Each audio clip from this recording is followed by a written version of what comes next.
suppose you find $10,000 buried in your backyard.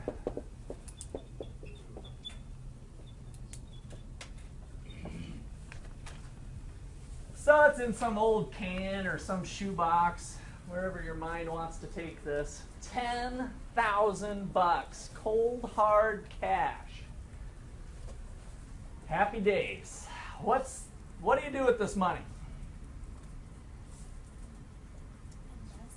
Invest, okay? That sounds very prudent. Is everybody going to go invest it? Go blow it. Go blow it? So we got blow and invest. Okay, we could start to think of a few things we could spend some money on. Now, what would be those of you who are in my business ethics class, I might push on you a little bit here. What, if you find 10,000 bucks in the backyard, maybe what should you really do first? Yeah, maybe find out, check for go report it to the police. Oh, I don't see too many people nodding their heads like this.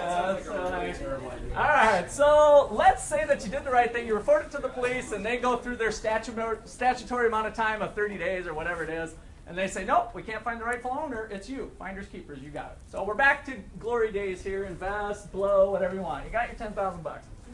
So let's say that you're not quite sure what you want to do with the money, so you put it into your account. So suppose you find 10,000 buried in your backyard and deposit it into your account at Shelby. Where do you want to put your money? Let's put you in the driver's seat here with your prudent investing. Where's your bank account? Give me a bank, any bank, or your bank. I don't care. With what?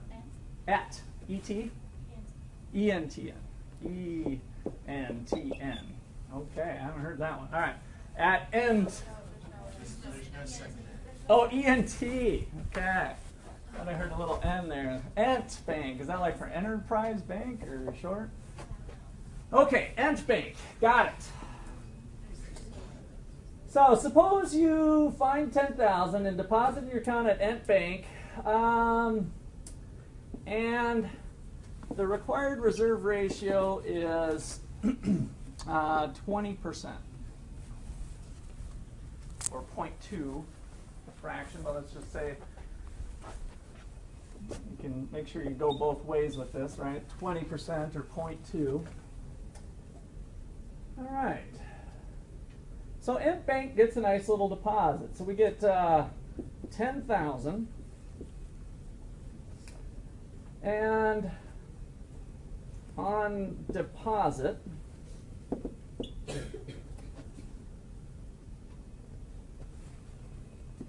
Ent Bank has required reserves of how much? 2,000. And that leaves some excess. And what does Ent Bank do if they're going to make some money? Loan it out. So we call this extra amount excess reserves. So we got required reserves, and then whatever's left over is kind of excess that's available to be loaned out. Excess reserves of 8,000. Okay. At this point, has the money supply changed? No. What is the money supply? If this is Shelby's checking account, what's in M1?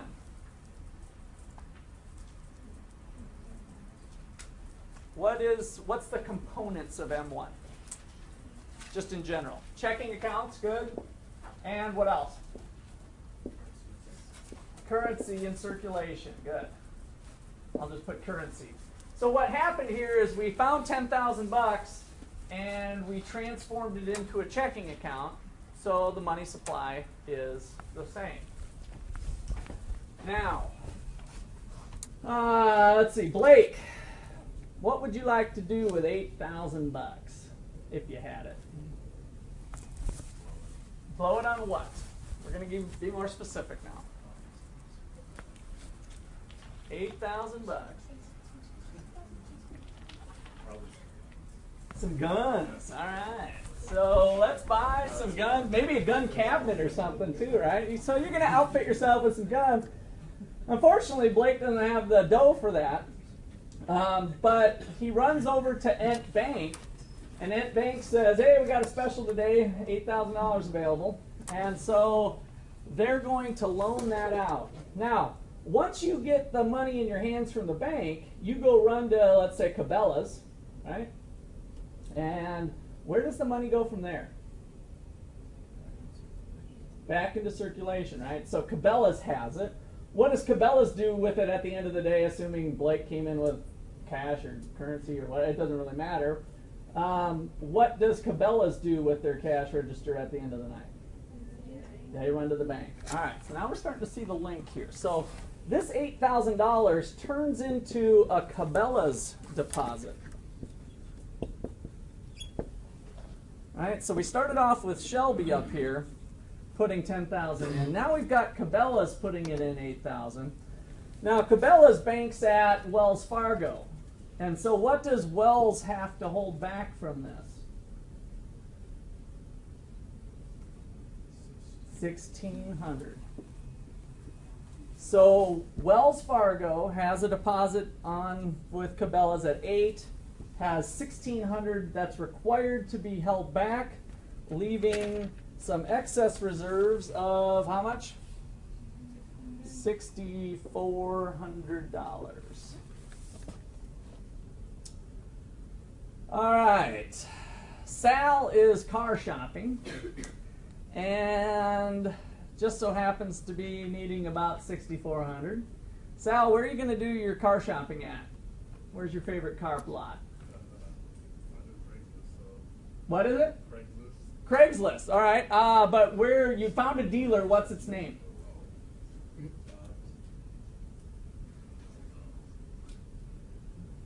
What are you visual? I want you to come up to the, you've got Craigslist, you're searching on the internet. What does it say on that banner right there? Where is this car at? Bob's Ford. Bob's Ford. Hey, we got Bob's Ford. Bob's Ford's got a special. What kind of car are you driving? F-150 truck. Got it.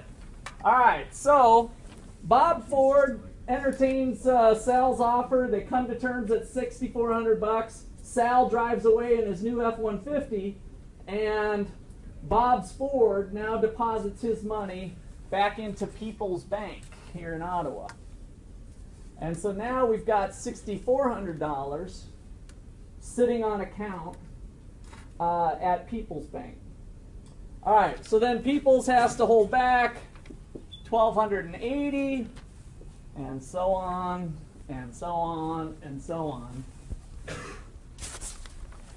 Does Shelby have rights to her money at any point in time? Yes. Does Cabela's have rights to their money at any point in time? Yes. Bob's Ford? Yes. This is what creates money.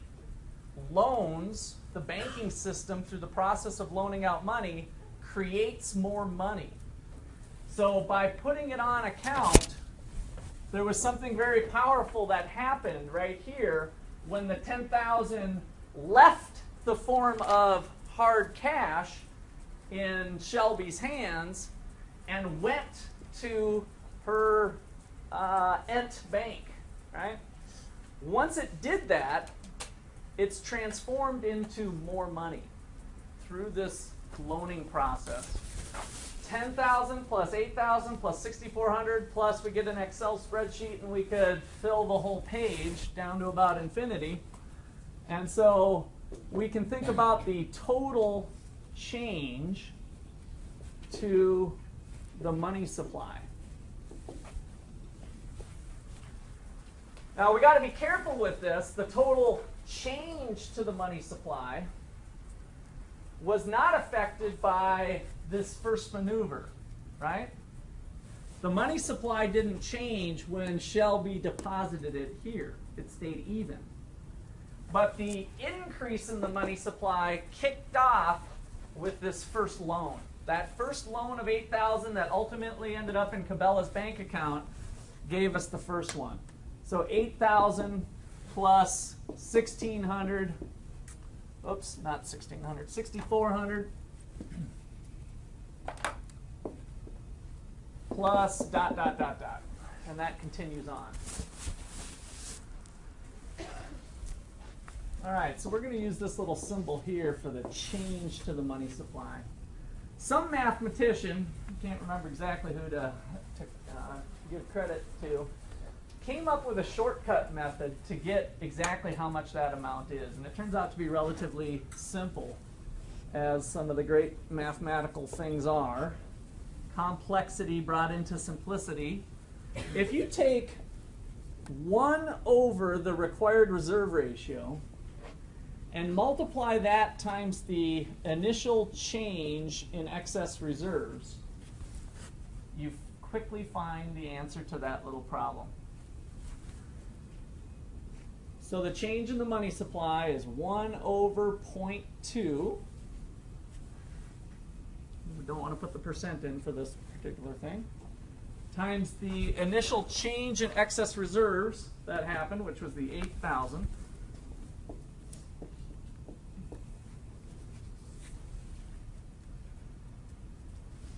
Gives us what? Who's seeing that?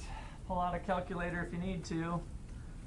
1 over 2/10 is 5. So this little thing here turns into a 5. 1 over 2/10 times 8,000 gives you 40,000. That multiplier of 5 is called the deposit multiplier. So I'm kind of running out of room here, but I'm going to rewrite what I got there. The change in the money supply, you guys can just continue on with your paper here. 5 times the 8,000. This is called the deposit multiplier.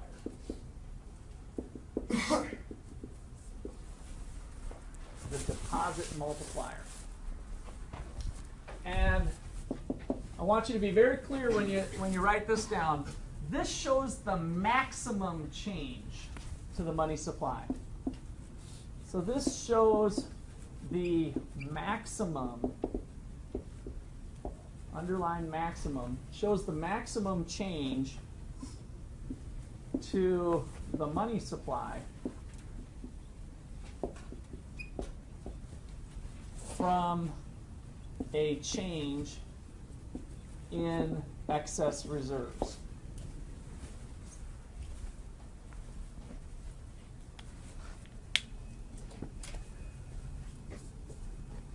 Going back to this list, let me make sure you're all caught up there. What would cause that multiplying process to be smaller, to get actually a smaller change? That's why I wanted to emphasize the word maximum. What in this chain of events that I took the time to walk you through, what could happen that would cause the change in the money supply to be smaller? And in fact, we'd expect it to be smaller. The RR could change, yes, but we're going to hold that constant. But that is one of the tools of the Fed. They don't loan out all the money. So the bank could choose to not loan out all the money. Let's write that one down. That's one way. And then there's one more you can keep hunting for while I get that on the board.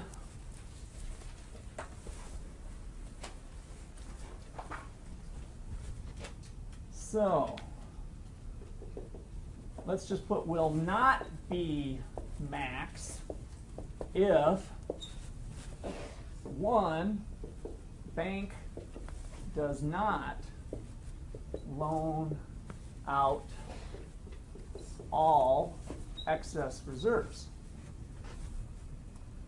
And we now can think about a desired reserve ratio.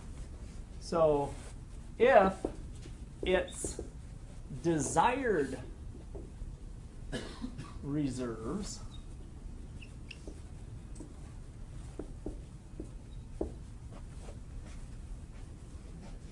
exceed, or are, I'm sorry, not exceed, are lower, or no, exceed, sorry, exceed required reserves, the multiplier will be less.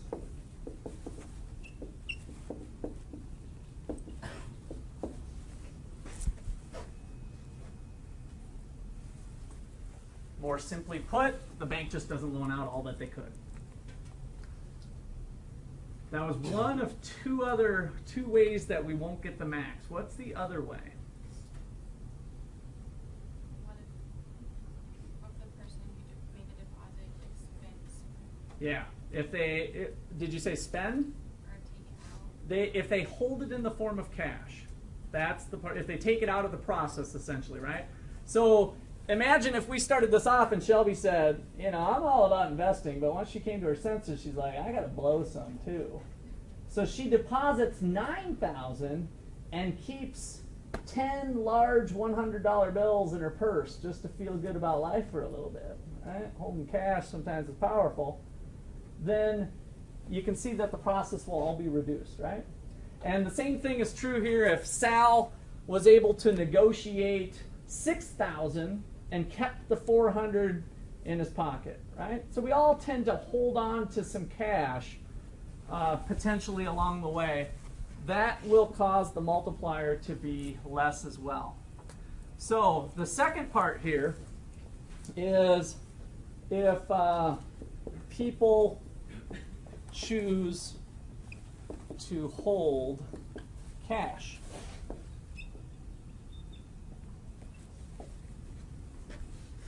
Instead of depositing it all. Instead of depositing it all.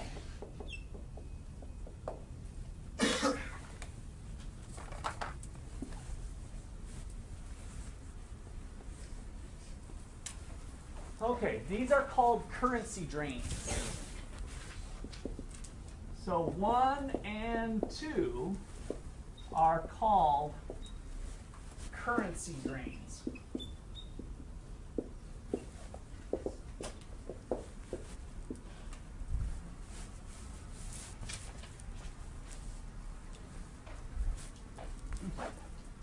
And both lead to the real world multiplier. Both lead to the real world multiplier being less than the deposit multiplier.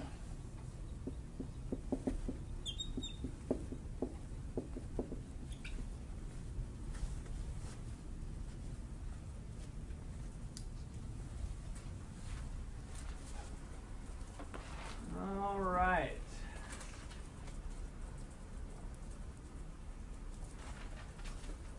I think we should end early. Look at your watches. Note, it happens once in a while. Such a beautiful day. We'll call it a day. I know it's not a lot, but it's a little gift for me and from me to you.